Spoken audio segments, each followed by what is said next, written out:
Well, hello everybody. We are back on doing some commentating. It's the second squad of the day, eighth squad of the week, and we have a very interesting partner now with me sitting on my side. Is the official Kegel representative, and it's going to be very interesting to talk to you. Welcome, Yeah, always first good of to all. be here. Thanks for having me. It's an absolute pleasure. It's an honor, and I think it's going to be very good for the audience because we have been having some questions about the lane profile. If we find out if is it easy, is it tough, why is it tough, why is the score not going so high, and both me and Robert Anderson was talking earlier with me, and we have been trying to explain what we see as ex bowlers or former bowlers and coaches, and we said a little bit like try to make people understand that the profile may be a little bit tougher or a little bit easier, but what really goes on is what the players do with that oil profile. So it's not so much that the profile, of course, is not a very easy profile. We will all agree with that. It doesn't have that much friction on the corners, so it does give you a little bit less of room. But we try to explain that. And I blame myself. I even said that when I was younger and I had less knowledge, I was one of the people that would also say, this guy of the making the oil, he made something, it's not proper, something is wrong, or maybe Well, the machine's not working, all this kind we of all excuses, do right? that as bowlers, right? We always find someone to blame but ourselves, I would say, right? Absolutely. But I said to myself, and I promised them, I'm going to try to bring you in because I would really like to get the expertise point of view and see how you see the game evolving, how you see the transition happening. And there's a few questions I also think I would like to ask you. One of the things that has caught my attention is I believed as soon as the pattern or as soon as the squads would move forward, that the lanes would get a little bit easier. I was expecting that the lanes would open up a little bit more for for games 5 and 6, but the reality is going a little bit against what I was expecting, and we have seen a little bit less of room created than I really believed it was gonna be in there.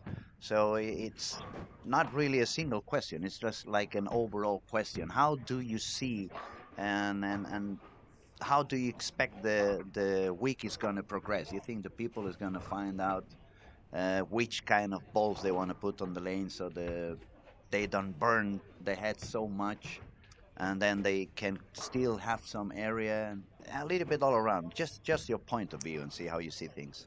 Well, it's obviously a loaded question, right? There's so many variables that affect how the lane plays, how the squad plays, even the whole week, Obviously, we have so many players entering the squads and trying different strategies every single squad, and I think at the moment, we are kind of in this middle period at the moment where the first couple of squads they started okay. The second squad we had a few scores come in, and then some more players came in, tried different strategies. Now even more players are coming in and actually re-entering and trying something else, which I think a lot of times that's what causes the scores to kind of fluctuate a little bit. And at the moment, we're not seeing as many higher scores just because I think the players are really searching for something different. So you see quite a few players have tried a few squads already, and every squad they try to do something different Hmm. since they haven't put up a score yet. Hmm. And I think that's why we're seeing the pattern not really, how do you say, Responding into open up opening up, yeah. towards the end of the squads. You're seeing a little bit of a different transition every squad. Inconsistency when you get to the end of the squad, and depending on which pair you end up bowling, depending on Correct. what they have been doing on that pair Yes. previously, it's So going to affect you one way or the other. sure. So obviously, you still have quite a few players trying to play with urethane. Then you have quite a few players that are trying to start further in. So all of those things, I think, affect the way these squads play, and that's again that's the experience that we normally get when we have a lot of re-entries and a lot of squads. You know, we also started to see some players sort of give up after 3 or 4 games and Hmm. then just kind of just bowl anywhere really, when they don't have a score, which I think also affects the way the lanes play as Exactly, well. And then, exactly. I mean, we saw it in a previous squad where, Martin Larsen had quite a few points going up into the last Mhm. two games, and Mhm. then he just didn't manage to finish it off. And again, I think that's just the lanes just play a little different than the previous squad, and that's normal. And again, the players dictate how the squad is going to really shape up towards the end. So that's really what I'm seeing at the moment. I think we're in this middle ground where players are kind of searching for the right look, and I think once we see a little more score, maybe towards the middle of the week, and Mhm. then some other players will come in and find something different. I think we're gonna start to stabilize the scores a little bit, and hopefully, the scores will start to Score go up gonna a be little bit, a a little little bit bit up. higher, Yes. and then we can expect what I was Now, really hoping at the beginning, that the last two games should be a little bit more of room in there, should be a little bit of extra area. sure. Now, don't get me wrong. The pattern is very difficult. Hmm. It's supposed to be very difficult. That's what we aim for. And again, difficult is all relative, right? It's all to Mm. the scoring pace. And one thing that I think as a as bowlers, all of us are kind of recently, as of recent years, I would say we're kind of used to having a little higher scores than. Hmm. Than So we did now, 10 or 15 years back, that's so for sure. now it's more like when the scoring pace is just a little bit, lower. Lower, We're kind of you some get bowlers freak out a little bit, I you think, get some and insecurity. You start doubting: am I on the right spot? Am I doing the right you shots? know Am I grabbing if the right ball? And then correct it's too and many things in your head instead of just focusing on well, keeping it especially simple. I've seen it quite often now that if certain bowlers don't put up a five bagger very easily, it starts to play with their head a little Yeah. bit. Now you start missing some spares, Mhm. and when you miss a couple of spares and you cannot put five bagger around it, now your score goes down real quick. Absolutely. So it's interesting to watch this and see how players adapt to a lower scoring pace, how they grind, how they make their spares, Mm. how they adjust to different pairs, how they move around, how they change their equipment, how they change their physical game. Which to me, when we work on these patterns, those are the things that I think about. I really, for those that know me and seen me create patterns, I do like to give them a challenge. Now, it could be a different challenge every time. Last year we had a challenge and everyone kind of played out. Hmm. This year we have a challenge to where the lanes hook quite a bit and you have to kind of control your break points a little bit and maybe use your speed to your advantage. We're also talking about rev rate this week so far. In recent years we've been focused on rev rate. Everyone wants to try to get Power, power, just power. try to get so much on a bowling ball, Hmm. and it has been kind of say how to say rewarded for those people that get a lot of rev rate. It seems like at this event so far, if You you need. can control your rev rate, I think that's great. But if you just get a lot on the ball and don't know where it's going, you might be punished a little bit more for It this. reminds me a little bit of the previous, I would say maybe 4 or 5 years when I don't really follow so much the PBA, but when I've been following, and this is a lot of these new two-handed bowlers and stuff like that. But every time that they bowl the U.S. Open, where it's usually the toughest patterns, all of a sudden you see the older guys like Nom Duke and like that showing up, and like, ooh, here they are again. And I always said to myself, it looks to me from the distance, because obviously when you're not on the tour and you just you see what you see online, you make your own ideas, but from a far perspective. And I always said to myself, it seems to me like as soon as the pattern is really complicated, the old school guys seem to have a better chance than when it's a very high scoring pattern. And it feels to me like it's happening a little bit in the same way in here. The lanes are a little bit more demanding than what they usually are bowling lately on, or especially in the European zone. It usually we are having kind of open patterns with very very high scoring. We have seen it on the opens. We have seen it even on official European championships and stuff. Not the last one in Denmark, but until that one, it was a lot of high scoring pretty much everywhere. And now it feels a little bit that way. Like when you get them a little bit to be in a little bit tougher condition, doubts come in. Definitely sparing is it's very important. And these guys strike 9 times per game. If they miss one spare, it's really not a problem. But when the strike rhythm goes down to only 5 or 6 strikes, that means you have to spare 4 or 5 times. And if your percentage is not 95%, it's just 80%, you're giving away one frame every single game. And as you very well said, since you're not striking that match and you're not making those five bagger, you just make a couple of doubles and a couple of misses, you end up being on a 200 or even 190 something. And that's why we're seeing so many scores that they're not really reaching the 100 over by the end of the squad. They're standing on 20 over, 30 over. For example, if we look at the scores at the moment on this current squad, we have only 8 bowlers on above par or above par. We have Anton Persson with 456 and Victor Albin 444. Then we drop down to 417, and we have many bowlers below the par. And for those who are listening and watching on online, and they are not really professionals or they don't bowl that often, it can be a little bit confusing when they say, "Oh, this squad they suddenly score a lot, then on the next squad they go down." One guy is shooting 250, 250, and then all of a sudden goes all the way down to 150. It can be a little bit confusing. So I really, really appreciate that you are now with us because as a bowler or as a coach, you can give them an idea, but it's always easier for them to understand when a professional of the lane conditioning can explain the way things are happening and how they are happening. And it's very important for amateur bowling to understand that so many factors are intervening on whatever happens on the lanes. And not only the traffic, not only the other bowlers, which line they are using, which balls they are using, but also the temperature in the bowling alley, the weather outside. Is it dry day? Is it a wet day? Is it a hot day? Is it a cold day? It's so many factors that are really you need to take in consideration, or at least understand that they may affect in what's going on the lanes. Well, one thing I can add to that, obviously, as you mentioned, there's so many factors that affect how the lane pattern plays or how the squad plays, but there's also the pattern itself. It's very important to still give yourself a best chance to succeed on a given pattern, but you really need to start to pay some more attention to what the pattern is asking for and what the pattern intent is. Mm-hmm.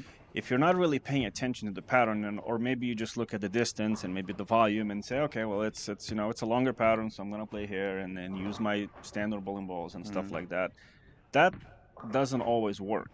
And in this case, I'm not sure how many of these people are actually studying the pattern. There is, even though it looks pretty simple on paper, there are a couple of things that I think trick them into doing some wrong things. One of them, just to kind of mention it, is buffer brush speeds. I mean, if you look at the pattern on the forward pass, from 30 feet onwards to the end of the pattern, the buffer is much slower. The way how fast it spins, it's actually much slower. So that layer of conditioner down lane is pretty thin. And I think that's why some of the people or some of the bowlers are struggling to see. They felt it was going to be longer. Correct. So the Bolts pattern or actually actually plays plays. quite a bit shorter than I think it is, and that's done with purpose. When we tested the pattern over here, I was aware that there was my original versions of this pattern. They had a little bit too much push, which when you give bowlers push, usually the scores will go higher. So I wanted to take some of that away, and I wanted the bowlers to actually use their skill to create the push. Absolutely. Instead of giving them free push, I So understand. now what I've noticed so far in the squads, a lot of bowlers are still trying to hook the bowling ball so much. Grip it so much. Yeah. Yeah, there's a lot of grip going on. There's a lot of rev still being put on a bowling ball, which is okay if you can still create the right shape. But what happens is, now you don't have as much push, so the higher rev rate players naturally want to go further left if they're right-handed and try to open up the lane. Well, that also hasn't really worked very well either because there's quite a bit of out of bounds. So what I'm seeing so far and what I expected out of this pattern is that you will want to play somewhat closer to the pocket, but you will really have to control your hand, your ball speed to keep the ball in the play. Be a little bit more consistent. It's not so much about the power, but being a little bit more precise in what you do, a little bit more repetitive. Correct. Maybe give up 10% of your power Yes. and focus a little bit more on Yes. being consistent on what you're doing and let the ball do the job instead of you forcing the ball to do the job. Correct. So as we saw, William Svensson put up a couple of good scores already, right? And Hmm. even though he's got quite a bit of rev rate because he's two-handed, Hmm. his hand is very soft It's at the bowling a bottom at lot the release. smoother than I He's usually see him. he's Yeah. letting the ball do the work, as you said, and he gets the ball to float through the pattern, which I Mm. think that's the kind of like the key of this pattern as well. I've also seen way too many bowlers trying to use way too strong of an equipment. Yeah, I thought the same. Then and the ball Um, is kind of dying in the middle of the Well, lane. not even exactly. I mean, potentially it might lose energy sooner because we do have a high friction lane Hmm. surface. But we also, like I said, that the layer of conditioner at the end of the pattern, probably third of the pattern is very, very thin. Mm. So if you're throwing too strong of a ball, you grab it too much, you put too much rev rate, or maybe you don't have enough ball speed, that bowling ball has no chance to create push. No, So in no. my eyes, a lot of bowlers are not really helping themselves at the moment. They feel like they But have no room outside, no room inside, but correct. probably if they grab the right ball and did the right hand position and maybe smooth it down a little bit and let the ball do the job, they still wouldn't have room outside, but they would have a little bit of room inside. Right. So, I mean, this goes back to the point when I create these patterns, or anyone at Kegel really, we always try to look for, of course, it all depends on what event it is. Hmm. If we have some sort of a easier event, of course, we're going to create a pattern that's a little bit easier. I consider this to be an elite event. Hmm. Um, Yeah, there's I the mean, PBA it title has to that's be. been It's a given away PBA at title, this so you event. cannot make the So lanes. when I work on this pattern, to me, it's very important that a bowler would use, how to say, I try to think of multiple layers when it comes to the pattern. So I Hmm. want the bowler to use proper technique, proper equipment, and play the proper part of the lane. That. So instead of making it only one variable that you have to worry about, let's say a bowling ball or your Hmm. release, Hmm. I want you to worry about a couple of things when it comes to this. So for you to really match up, you have to worry about your equipment, you have to worry about your ball speed, you have to worry about your rev rate, you have to worry about your axis of rotation, you have to worry about who you follow and stuff like this. So to me, I think this pattern is achieving this so far. I'm pretty happy what I'm seeing it, Hmm. and I know lots of bowlers will probably be frustrated after this week, Ah, just for because sure, they're gonna be obviously. upset and stuff. But let me stop you for a second because I believe that is one of the most, I would say, one of the best tips we can give to the amateur bowlers, especially when you're on countries that they are not so, where bowling is not that big. They don't have that many coaches that really know the game or can explain you how to bowl, how to read the lanes, how to adapt to whatever you're finding. And I mentioned that because I'm coming from one of those countries that we have a little, not me at the moment. I've been very lucky, very fortunate to spend my life surrounded by the best bowlers and coaches in the world. So I grabbed as much information as I could from all of them to try to learn, and then I tried to help my country, but it's not always easy. But what I mean is for all those countries that are not so big in knowledge, the fact that we can help the amateur bowlers understand that you don't have to use the same ball and the same line wherever you go, because that is one of the biggest mistakes I see on amateurs today. 25 years ago, even 30 years ago, when we had only three balls or even two balls, I can understand you always grab the same ball, and let's say I'm always bowling on the second arrow. But now that we have so much equipment around us, that we have even the lowest average bowlers in any country, they all go into a bowling center with six balls, Hmm. at least. So if you have six balls with you, you carry six balls that they are supposed to work on a different window, each one of them. Why you end up always grabbing the same one and standing on the same position and aiming on the same target and kind of playing the lottery. Let's see if today is my lucky number. Hmm. So we are trying to make you all over there that listening and watching understand that do not be afraid to try and test different things. Grab different balls, learn to bowl on different lines, learn to control your speed. There's a lot of things you can learn to do different, and just open up your brain a little bit into today's reality of the game. We have much more stronger material than we had back in the past. Obviously, the balls have 100 times more friction than they had in the past. I remember even the first reactive ball like Excalibur. in most of the patterns today, people would use it as a spare ball. That ball wouldn't hook anymore. And that ball, when it came in the first time, it hooked like 10 boards more than any of the urethane that we had back then. So what I'm trying to say to those guys who are really amateurs and but you really love the game and you're following online and that's why you're watching and listening to us talk like what's Kakatua? I don't know how you say it in English. It's one of those exotic birds that manage to speak and they make noise all night long. But what we're trying to say is that do not be afraid to change your balls. Do not be afraid to change your lines. Actually, the more you do that, the quicker you're gonna get to understand this new evolution on the game and when each ball is fitting and when each ball is working better for you. So I think it's a very, very good information and very valuable information, not only from a bowler like I was or a coach like me or Robert before, but you as a professional of the oil patterns that you can help them understand that. I think it's a very valuable, very valuable. Well, technology has clearly advanced quite a bit since some years ago, and I think there is a lot of technicality when it comes to bowling. There's many variables that bowlers have to consider every time they step on the lanes. Um, Obviously, the bowling balls are evolving. Every single release seems to be, some new cutting edge technology and stuff like Hmm. that. Um, the patterns are also trying to adapt, to different styles. Now, obviously, we do have a lot of challenges when it comes to designing patterns, just because we have to deal with a lot of different styles, and we want to try to be as fair as possible to everyone. Hmm. We want to feel like uh, Everybody has a fair chance. Yeah, everyone has a fair chance, and to be fair, that's become very very difficult. I understand. But of It must course, be even harder now with one-handed, two-handers.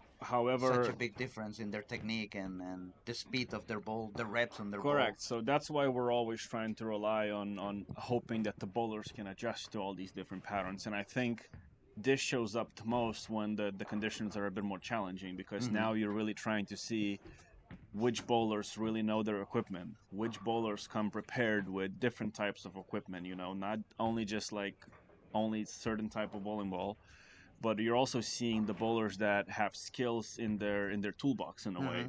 Hmm. what their releases are like, what their ball speeds are like.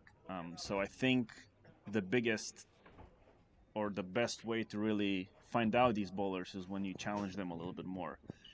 It's of course, again, even if the conditioners are easier, bowlers have to still strike. But Hmm. now if the conditions don't require as much, how to say, I, as I much of a skill set, I feel like you don't always find the best bowler in a way. I try to explain them in my own country. They have the tendency to bowl in super easy conditions, and I mean super easy conditions. And sometimes I tell them, you kind of bowling as if it was a mini golf.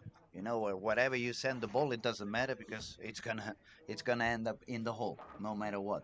And then I tell them when you get used to these kind of easy patterns over and over again, your brain stops looking at the very small area. You stop targeting on a very small area. So whenever you go to bowl on a real competition with a tougher pattern, because you're aiming, I had this actually. I had this phrase coming out of one of the bowlers I asked a couple of months back. Where are you aiming? I asked. And he said, somewhere between second arrow and third arrow. When he said that to me, I was like, how is that possible? I remember when I bowled for real, I sometimes even looked at the lines separating the boards. That's how thin my target Hmm. became at some events. And now they are aiming between those two arrows, and but that's not reality. That Well, or maybe a reality. It's what's coming down there. But when they go out, and that's what happens when they go to the European Championships and stuff like that, they happen to go from 240 average in the last three events to all of a sudden 170 average, and that is for them. It's hard to understand. It's hard to accept. But I try to tell them if you bowl all day long and all the year with such a huge window, how the hell you pretend to adapt in one day into such a small window? yeah. Now the of course, the as we say uh, at Kegel a lot of times, is that you're a product of your environment. Mm-hmm. So whatever you are sort of surrounded with, um, that's how you usually tend to bowl. Now, that's not always the bad thing because, obviously, if you grew up in a high friction bowling center, you probably tend to throw it a little faster. Mm. If you grew up in a center that doesn't have as much friction, then you tend to roll the ball a little bit more and you throw it a little slower. Maybe your Yes. rev rate's a little higher. Now, of course, if you're trying to achieve something good in this sport, you want to try to be as versatile as you can. You want Absolutely. to have different types Absolutely. of releases. You want to invest your time into studying oil patterns and see what advantage you can gain from an oil pattern, Mm. which honestly a lot of times I'm still surprised, and that's maybe just the way the bowling environment is right now, that a lot of bowlers tend to somewhat ignore what the pattern is these days anymore, just because, well, I just gonna go in and do the same thing, Mm. which that's what we've kind of been speaking about, just doing the same thing all over and over again. And events like this now, where we're seeing that the same thing doesn't work, this is what's happening. Now we're kind of seeing some of the bowlers try to really figure out what the pattern is doing and how to adjust, and some of them are really struggling. And as much as I don't like to see bowlers struggle, at the same time I somewhat enjoy that a little bit, because you can see which ones are kind of Yeah, who's gonna coming open up? through, Yeah, and and who's gonna open try their to really eyes. work Open. hard to try Mm. to figure out what can I do to actually improve my score, match up to the lanes better, and maybe just get those extra couple of pins to get in the cut. Yeah, it makes all the sense. Let me update the scoring. We have just finished the third game, so now we have Anton Persson is leading this squad with 67 over. Second position is Emmanuel Johnson with 648. Martin Paulson managed to make another 225 games, so he's now on 642. Anton Algren also 639. Now it's only 7 bowlers who are standing above 200 average. So yeah, it's not a very high scoring squad, but uh, but it's good because then it helps us explain a little bit better what we're trying to tell, especially all those amateurs bowlers that you really want to try to learn a little bit more about oil patterns, because that also is not going to give you the information to pick up the right ball, pick up or try to be at the best area or avoid the penalty zones, but also is going to put your mind in the right state of mind. I mean, you cannot go into a pattern like that and believe I'm going to make 1500. I'm going to bowl 250 average because that's what I've been doing for the last 6 weeks. If you understand a little bit the pattern, you're probably going to go like, okay, maybe I'm going to be happy with 1250 on the first time, on my first attempt. And That then when you relax, it goes even better. No, that's a very good point, and I think that's why it's important to set your expectations right. I've seen so many missed spares right now, and I've seen so many games where a bowler gets a couple of doubles in the game, but then they have two holes around it, and Mm. now all of a sudden you have a two-team game going, and if you miss a couple of easy spares, now it's a 180 or a 170 in some cases, and I think you really hit the nail on the head on that one. When you have your expectations set before you go in a squad, and the pattern graph itself can really tell you a lot of those things if you study that. And obviously, I'm sure bowlers are now realizing that this tournament is going to be decently difficult to score. So if you set your mind in the right place to where you're going to be happy with a 9 spare, you're going to be happy if you left a 2 pin or a 4 pin off a maybe bad shot, even a 3-6-10. If you avoid some splits and stuff like that, I think how to say, this generation of bowlers especially, we're so used to striking a lot. Mm. It's unbelievable how many strikes we throw, which is obviously a lot of times it's cool to see, but it's also cool to see what happens when you don't When strike. you don't strike, yeah. And How you when respond you to put that. value on a 2-bagger or a 3-bagger, can Mm. you make a spare in the middle of those to save your game? Can you make one split here and there in the game to also to boost your chances to put up a better score? So I always enjoy watching events like this. I enjoy creating patterns that are a little bit more challenging Mhm. than our standard patterns. As we saw it in previous years too. We had a last year we had a bit of a higher scoring pattern. The pattern play to the outside, like There we was spoke more earlier. friction outside. There You was always feel definitely more comfy when you can correct. There was just much miss more out. room to miss. The Mm. players, were a bit more comfortable. And then this year we obviously pushed them in a little bit, and we asked them to do, like we spoke about before, like multiple layers of adjustments. Mm. And like I said, I really, to me, this makes it, again, I'm a curious bowler. I want to see different things. I want to try to learn as much as I can as well. and I enjoy watching all the adjustments that top bowlers Oh, make. it is indeed very, very interesting, and that's another reason to learn as much as you can, guys. Because then when you see a tournament like this one, you're not really focusing only on, oh, they're not striking. I'm gonna go watch football instead. I'm gonna go watch a tennis game. If you really understand what's happening, it's actually even more interesting than when they have those 270, 270, 270. It doesn't really matter where they put the ball because they're gonna strike anyway. And when they have this kind of demanding, as you said, it's very interesting, and it kind of separates the good bowlers from the super good bowlers, those who are really able to adjust to whatever they find on the next pair, those who are really paying attention to what goes on the next pair I'm going to hit, who's bowling there, what line is he using, what ball is he using, is he going to make the lane a little bit easier for me, is it going to be, oh, I'm going to be, I better pay attention because he's using such a ball in a line that I'm going to be in trouble when I get there. So that also, it puts you on the right state of mind. Yeah. Also, all these little details and stuff like that, it's super important, and it's a reality of the game today. You cannot avoid it anymore. Well, that's why I think bowling is an interesting game, just because we have the ability to control the environment a little bit, right? And I think there's the right time for easier patterns, and I think it's the right time for the harder patterns. I think we should have a pretty mixed variety of these It patterns, right? should be, it should So be. obviously we have lots of events that have like sequenced events as we speak. Mm. So I firmly believe that some events should be easier and some events should be harder. Um, and that's why, like I keep referring to last year, the cut score was pretty high. Mm. So again, this year, we wanted to lower it a little bit and make sure that the bowlers feel like they're challenged a little bit. And once in a while, I think it really doesn't hurt to have an event that's a little bit lower scoring, just No, just so we exactly, can challenge the exactly. players and make them understand that there's multiple layers to the game of bowling. I actually have to say on the Catalan Federation, uh, 3 years ago, they asked me to put a few patterns for the national championship.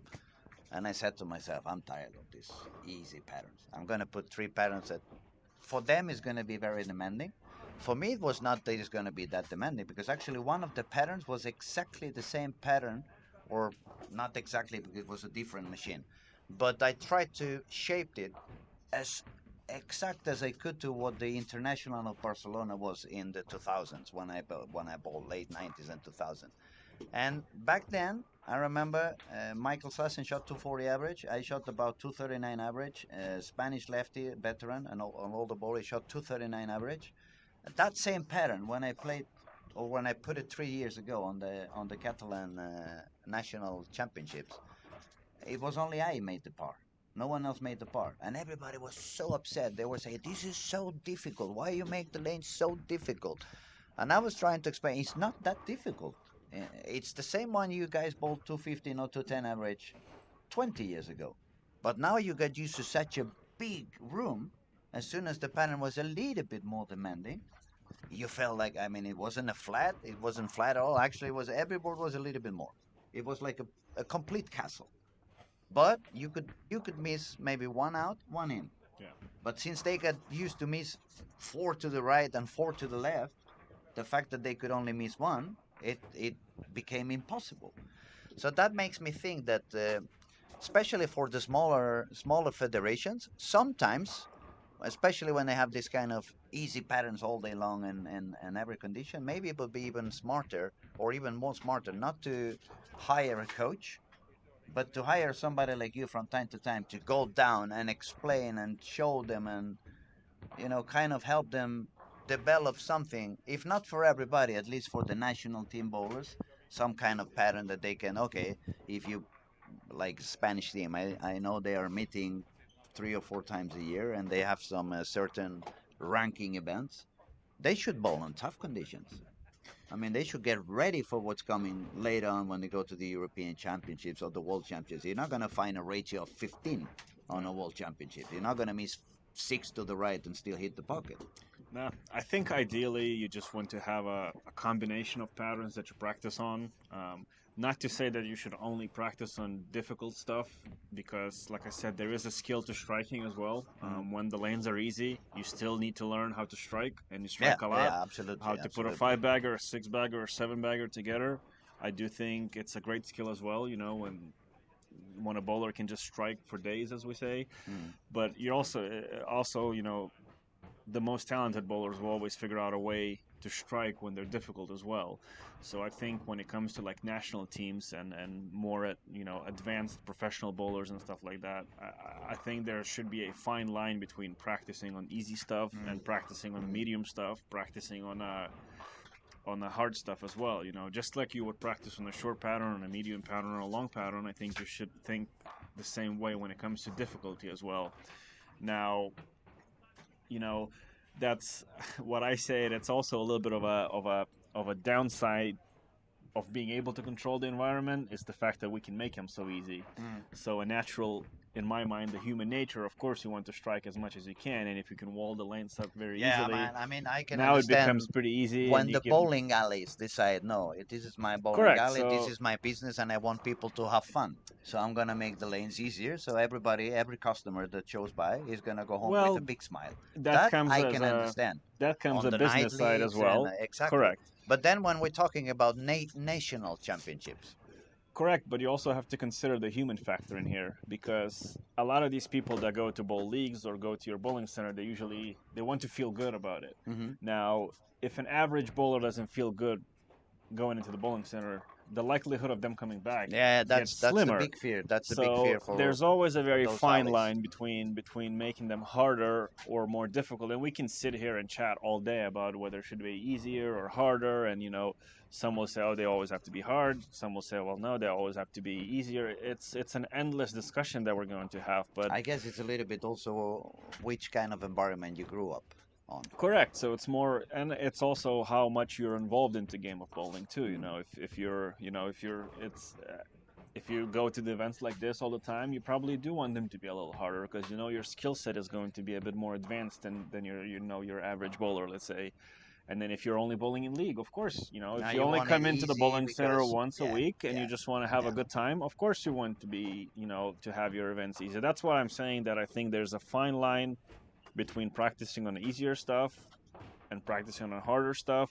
I also think that there should be a good balance during the events. You know, like certain events should be easier, certain events should be a little harder, and obviously we're fortunate enough here in Sweden, in Helsingborg at Olympia Bowl, and with the crew here allowing us to do patterns, you know, different variety of patterns. So, you Mm. know, like again, I keep going back to the previous couple of years. We had some higher scoring events, we have some lower scoring events. So we're really trying to, you know, do a variety of patterns every time, so that way the bowlers don't feel like it's the same thing every time. But that's very good. I mean, it was very nice chatting with you. I don't want to steal so much time from you anymore because I know you're going to be busy all week. You have to take care of so many things and the lanes, squad after squad. It's very long days. But I truly, truly appreciate you coming by, passing by, giving us your point of view, your perspective, and helping hopefully people understand a little bit better what goes on and what's happening and what's not happening. So I thank you very much for coming by, passing by, Nope. and I'll see you around the alley. Yep. Great to be here. Thanks for having me. Thank you, buddy. Back to business. I'm gonna talk a little bit extra about the scoring pace. Let's see. Anton was leading with 67 over. And let's see if I can find so many people bowling at the same time. And now it's only me watching in here, so it's only two eyes. You're gonna excuse me if I take a little bit of time to find them. Where's Anton playing now? Mm-hmm. Oh, there, I found him. Lane 7 and 8 is 15 below the par at the moment on the sixth frame. Then we have Emmanuel Johnson had 648, and Emmanuel is now on lane 13 and 14. He's got a double split with no pins, but then a turkey again. So he's about 13 or 14 above the bar with 6 frames. And then we have Martin Paulson was doing okay. And Martin is now with double, so it's 5 over par on this game. Not really seeing any high scoring. It's not becoming the highest score in this squad. We have on lane 1 and 2, for those of you who are curious, we have from the Czech Republic, Andre. Andre was very successful like 6, 7 weeks ago when we bowled the World Cup under 21 here in Olympia in Helsingborg. So he's obviously doing things a lot different than he did back then when they bowled the World Cup. The World Cup for under 21, there was a lot of friction on the outside. The pattern was set the ball pretty far to the right. He was using his purple hammer, and now he's bowling reactive. He's bowling pretty deep inside in the lane, and is obviously adapting to whatever the squad is giving him. But for a young kid, he's one of the most talented guys in Europe at the moment. If you forget about Sweden and Finland, it's always nice to see kids doing so good from smaller federations. So Andre at the moment was close to par, I think. Yeah, it was 592, and on this game he's about 27 over. But that means we are on game 4, so he's gonna still need to shoot at least 480 or 490 on the last two to make the squad valuable.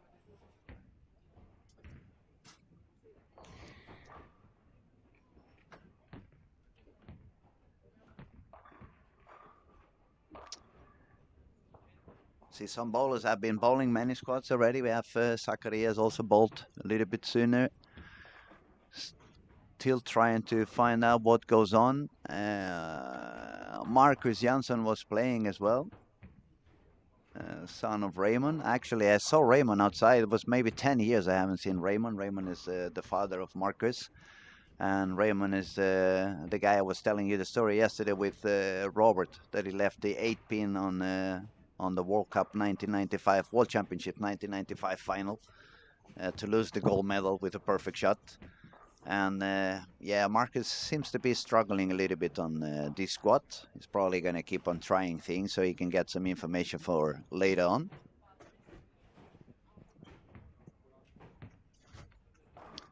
Yeah, it's not many things happening, so I'm going to take a 5 minute break and I'm going to go try to find another partner that I can introduce you and so we can have someone else talking and giving you their perspective and point of view. It's going to be growing up during the week as soon as more PBA stars show by, and we're going to keep on trying to feed you guys with the best comments we can and the best people around, best bowlers in the world. Louis talking. I'll be back in 5 minutes.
All right, I'm back. I just, as I promised, I was going out there and find another partner, and I found a very interesting person to talk to.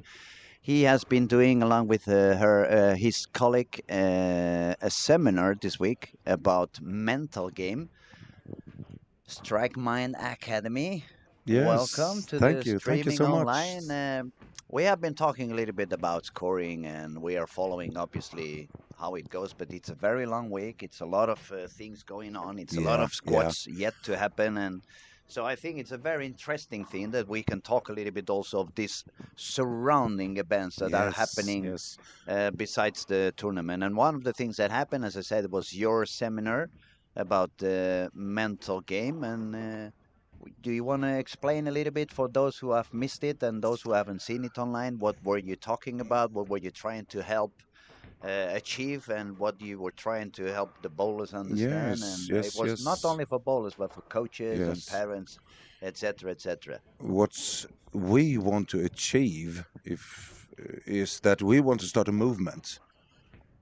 So people around the community of bowling start thinking about the mental part, Hmm. which is a big thing in bowling. If it doesn't matter how good technique you have if you don't have the mental part with you, and we try to give them some tools to yeah, make it both off the lanes and on the lanes, Hmm. because the mental part starts already when you register to a tournament like this. Then you start to think, oh, what will the pattern be, how shall I live during well, I'm down in Helsingborg and everything, so the mental part starts several weeks before you. Long before you hit the lanes. Definitely, but Yeah. it's subconscious. Hmm. So, but when you start thinking about every pieces that you need, the puzzle that you need, it's huge. It's one of the things that mostly on amateur bowling they don't really realize. It's not so much spoken about it. You, especially on amateurs, they believe that everything is technique. Technique and If you ball if you and the want to bowling score balls. high, it's going to be technique, technique, technique, Yes, technique. Nowadays, it's not only technique. You also need to understand your equipment. If you have the wrong ball in the hand, it doesn't yeah, matter how many times you hit the pocket. If it's the wrong ball, it's not going to give you the carry. exactly, exactly. So that's another thing you have to keep in mind. Lane reading is obviously important. If you stay on the wrong part of the lane, you're Rain going to be. lady reading is one part of the mental part, because if you're good at reading the lanes, you won't get so surprised and nervous when the lanes changes. So reading the lanes is a big part of the mental part also. But on the other hand, what I'm trying to make our viewers and listeners understand is that there's a lot of things involved Yes, in yes, this yes. sport. That we do naturally and don't think of it as a mental part, and how much you also can train up the mental part of bowling. Hmm. It doesn't come of itself. You have to feel it, experience it, and when you do, it's such a wow feeling. I mean, the brain is also a muscle. Yeah, definitely, You need definitely. to practice it. Yeah, You need yeah. to train it. It's Otherwise, it's the impossible to get. muscle memory in the brain. You don't get the 100% Exactly, of exactly. it, and that's a part that you don't need to be in the bowling alley to train. You can train your brain back home. You can train your Every brain. day, and all the things that we try to teach, those advices we give, you can have in your personal life outside the bowling alley, in the job, or if you meet people you don't like at the airport or everything, Mhm. you can cool down your mind with a good practice. So you want to tell us a little bit About the so seminar. so far, yeah? What have you discovered? What have you learned about how to control your brain, how to control your fears, how to control your thoughts, Yeah. how to get used to get that control quicker and stronger? The first thing that I think of when you ask me this question is that so many people have confronted me and my coworker Alex, uh, how important this is.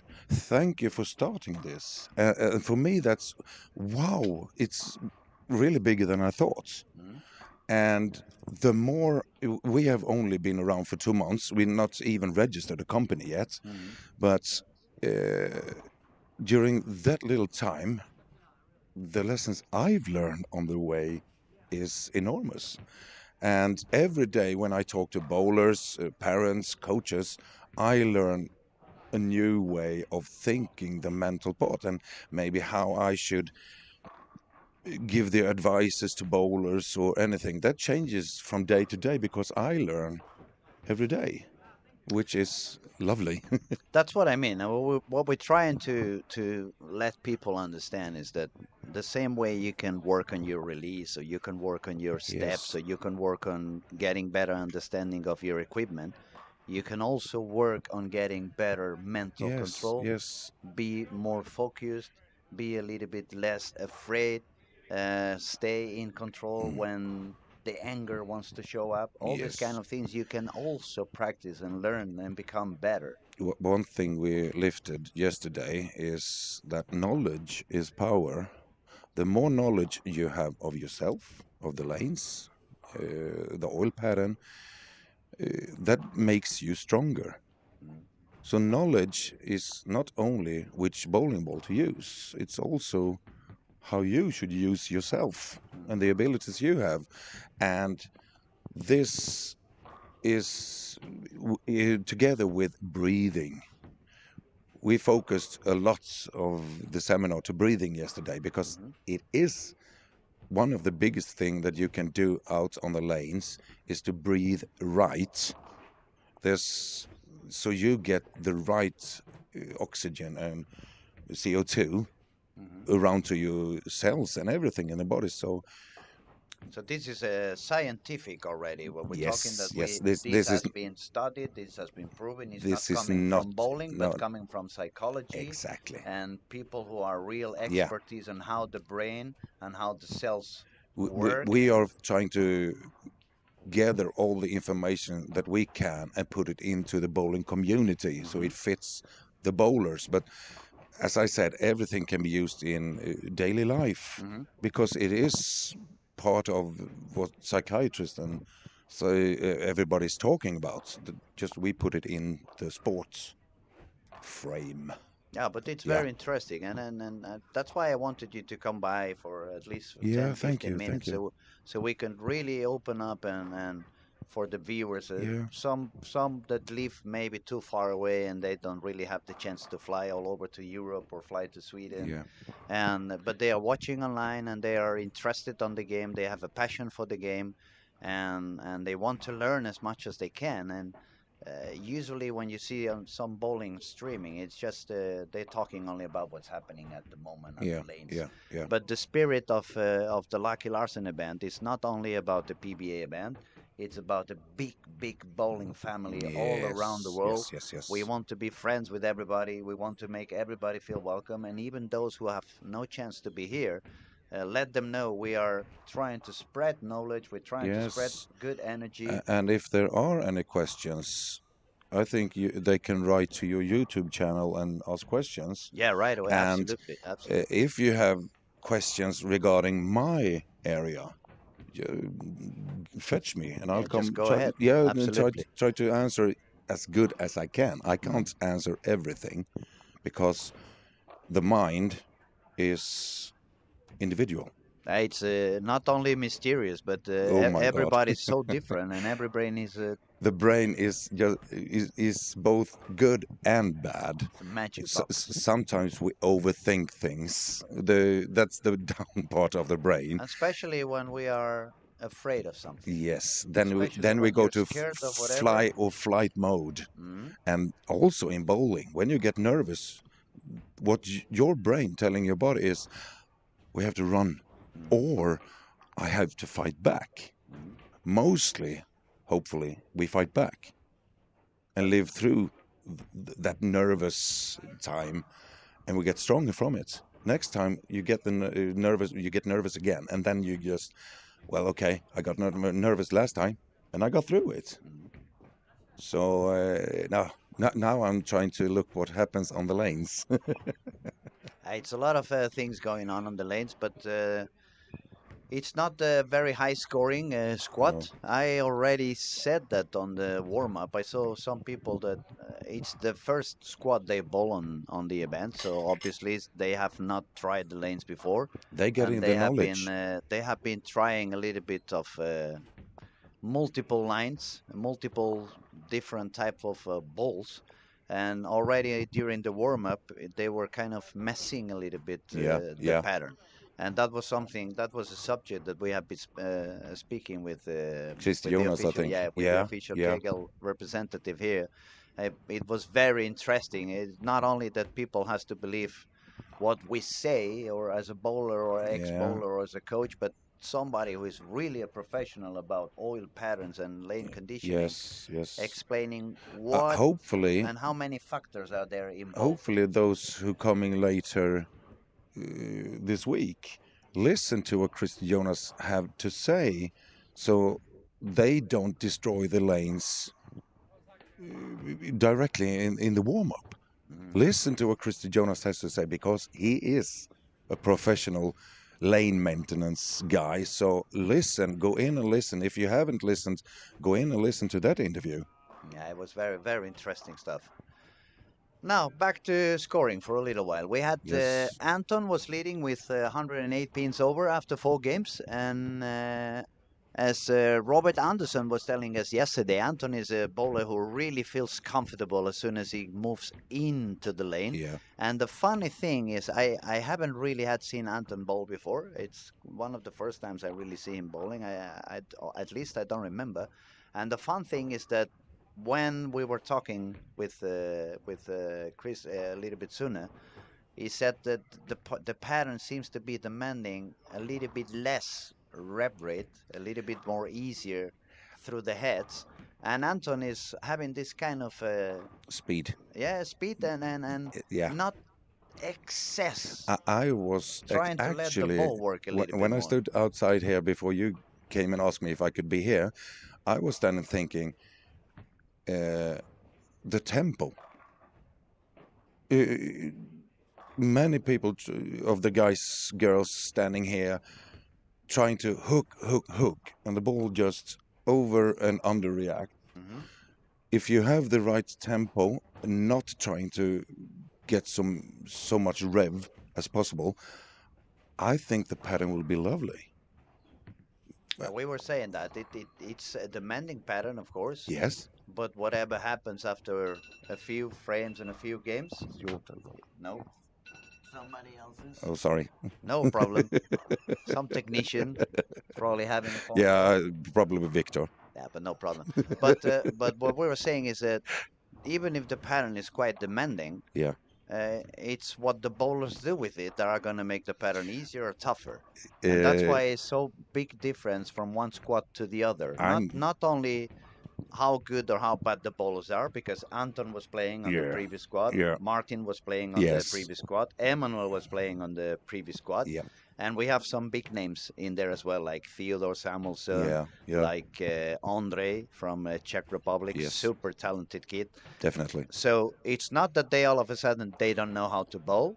It's that the traffic that we have been having in this squad with the new bowlers coming in, Mm. and a few of them, maybe 5 or 6 of them, a little bit more amateur. They're not really using that same area. They're not really using that same line No. as we saw before when Team Sweden was Yes. on the Yes. lanes. So that also that traffic it's causing the lane to become a little bit tougher. Yes. And that also is part of what we said. If you get the knowledge and you understand what's going on around you, Knowledge is power. you're not going to get so angry or so upset, and Yes. you're going to Yes. stay in control.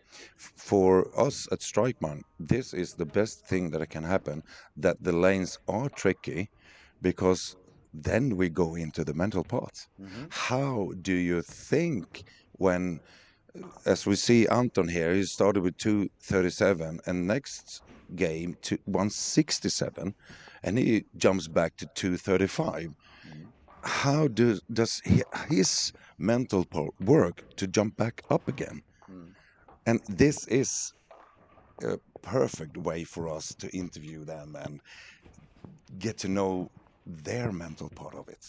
If Absolutely. the lanes were too easy, it wouldn't been fun to interview them. Then everyone is kind of relaxed in their mind when the lanes are Yes, very, yes, so yes. nobody gets into You don't have to anxiety, overthink. no No, no, fears. no. Everything is routine then. Now many of the players here have to go out their comfort zone Mm, because I have to try something new. mm. And every time you go out of that zone, your brain starts, oh, I'm not familiar with this, and there goes the brain.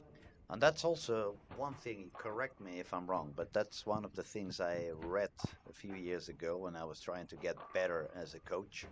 I tried to read a lot about how the brain functions Yeah, and how the brain consumes energy. yeah, And one of the things I've learned is as soon as the brain needs to do something that is not as usual, it demands a lot more energy. oh yes, It's not yes, no longer in the automatic mode, so it requires a lot more concentration, yeah, a lot more thinking on what I'm doing, and then you can get exhausted a lot quicker. definitely, definitely. uh, and the more you practice, the more tournaments like this you're playing, the more you allow your brain to stay in the comfort zone because you teach your brain, as we said before, the muscle memory. Hmm. So I'm just sitting here watching if anyone is playing really, really, really good, and I don't. Andre is like 20 over this game. He is Yeah, 202 and working on a spare. we remind everybody that on the fifth and the sixth game is a turbo. So that means the guy with the highest score on the fifth game and the guy with the highest score on the sixth game of the squads at the end of the week, they're going to have a pass into the final. But so far, I don't see any really high game going on any lane. Maybe a couple of 230s, 240s, but nothing around 270 or No, 280. So no. no one's going to grab the turbo at this point. And we will have to see what goes on in the sixth Is the game. turbo for the early bird squads, or is it all squads? I think it's all All squads, squads. but that's the technician is gonna let us know. Is the turbo working for the whole week? Whole week. Yeah, we Lovely. have that Robert Stålkrona. Thank you, Victor. What would I do without you? We have Robert Stålkrona. He can end up at 269. Yeah, that's true. That's true. 269. Yeah, I think at the moment it's 268. something like that. I We think. will Yeah, find out pretty soon. 268. Yeah, Victor Victor confirms. confirmed it as As I usual. said, I just said, what would I do without Victor? I would be But completely now lost. I talked to Joachim Karlsson Hmm. after his squad before we went home, and the games 3, 4, and 5 they are tricky. I know. I know. Yeah, I know.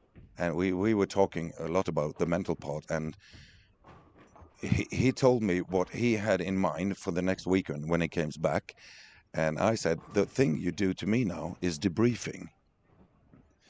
You're letting me know what you are going to do, and when you lift it up and talk about it, your brain starts to work more. Mm. What to come, what you are going to do next weekend. Visualize in a way. Exactly, visualize. Visualize.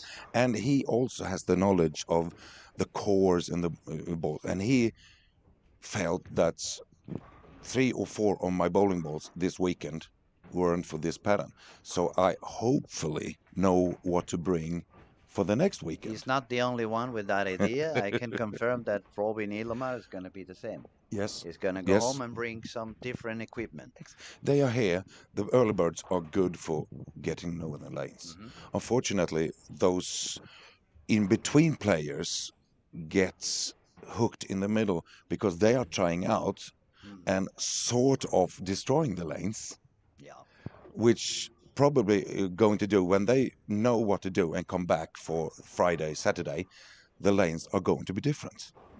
That's why I keep keeping my bet on 1350 cut, even if it's only one. I lowered mine from 1330 to 13. 13. 1300? Yep. No, no, no way. You don't think so? It's going to be higher, for sure. Yeah. people eventually has to end up learning that the pattern is not that tough. They are going to. They are all They are gonna going to. they are all gonna start using the same spots, and then the Yes. lane is gonna open up a little bit Yes. more. Like it did last So, year. We see what happened this year. Last year, I had the feeling that the lanes were easier in the evenings. but they were easier anyway last Because, year yeah, compared to yeah, this one because you but had the friction you outside, so had you the can miss a degrees lot more. outside were 30, Hmm. so the humidity and everything in the alley was totally different from this year. Mm. So last year I had the feeling that the squads in the evening were a little bit easier than those in the morning because the air conditioner stuff when they get to work in the mornings it's still some kind of humidity in the alley, Mm. and the longer the air condition Stays works, on. Yeah, then it gets totally different in the evenings. yeah, absolutely, absolutely. All right, I'm gonna Yeah, focus back on yes, yes. the Sorry, scoring for a second, so we we have don't get 227. people lost. Okay, Anton Algren was with 108 over, but Where I is he don't now? see him. Where is it bowling? You should sit a bit beside us, Victor, because you have the brains. We only have the looks.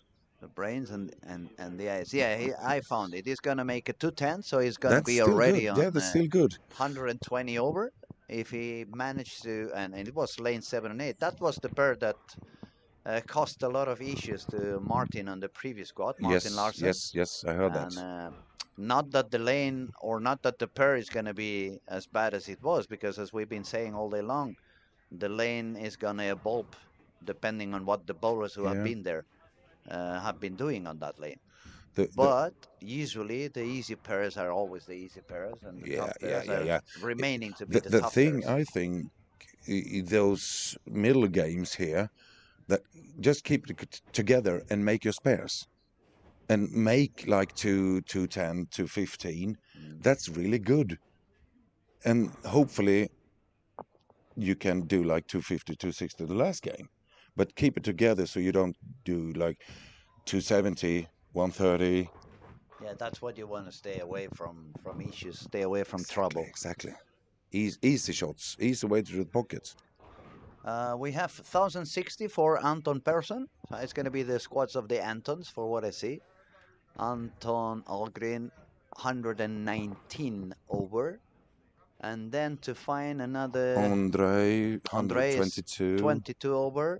Yeah. And, 22, sorry, yes, and and there 122. is Thomas Anders with Emmanuel 1,000. Johnson is he's going to be a bit over, I think. He now has 1,000 and a double to work on. Emmanuel had 78 over, and if he strikes out, he's going to make it to 10. So he Yeah, could yeah. still go all the way up to 90 over. So Then I he's think gonna he's need going to be the squad leader. no, the leader is Algren. If he shot to 15, it's 80, Yeah, 84. but Algren is already 120 over. He's not done yet. Yeah. 190 with a spare, so he's gonna drop down to 70 over. That's gonna leave Algren ahead. Anton Persson, I think, is going to be sitting on second after this game, or pretty much tied with Emmanuel. Yeah, yeah. And it's not many people is going to shoot par. Besides them. Emmanuel will do 190 this. So he will end up at 69 over, Emmanuel. Hmm. Got a spare in the 10th frame, so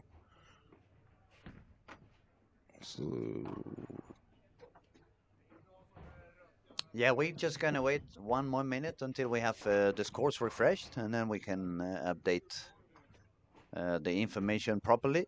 Now we're just guessing a little bit, yeah. so it's going to be 5 pins up, 5 You pins also down. have Anton Persson, 61 over. Mm. Also good. But best thing must be William Svensson. 2 squads over 13. I think Nice. that's really good. Ah, he's a very good bowler Yeah, too. he is. He Makes is. sense. He is.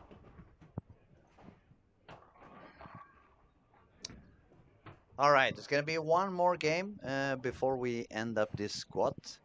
We're gonna take a very short break again, couple of minutes, and we'll be back to you pretty soon.